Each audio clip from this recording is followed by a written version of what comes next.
Het is een belangrijk moment, Joert, voor de meewerkers van skipswerf Bielsma. Alles wordt nijroen, zodat er letter bij de teweterlitting niet misgaan kan. Deze dag is voor ons erg belangrijk. Wij litten Joert het eerste skip te wetter van Rijkswaterstaat van een nieuwe serie. Serie van traaien. Het is een serie van traaien, maar bovendien is het eerste skip van het hele vlootvernieuwingsprogramma van Rijkswaterstaat. Hoofdzakelijk gaan ze gebruikt worden voor vaarwegmarkering, dat is het uitleggen van boeien.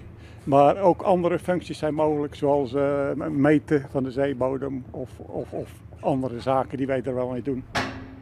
In eerste instantie gaan we op batterijen varen. Er zit van zo'n 150 kilowatt batterijvermogen aan boord. En op het moment dat de batterijen leeg dreigen te rijden, dan hebben we generatoren aan boord staan waar we de batterijen maar vullen kennen. Maar normaal gesproken is het zo dat het skip jongens binnenkomt, hij gaat in de walstroom, we de batterijen weer laden met groene stroom en morgen gaan we batterijen varen we voort. Het gaat op het start weer goed met de werf. De waterportefeuille zit goed vol. Wij kennen voorlopig goed verder.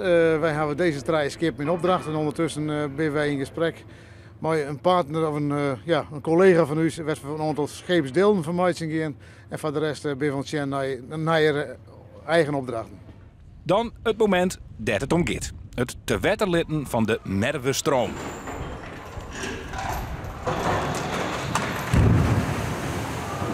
Ja, dat is echt een heel mooi moment. Echt voor iedereen binnen Rijkswaterstaat. Het is voor ons echt een mijlpaal.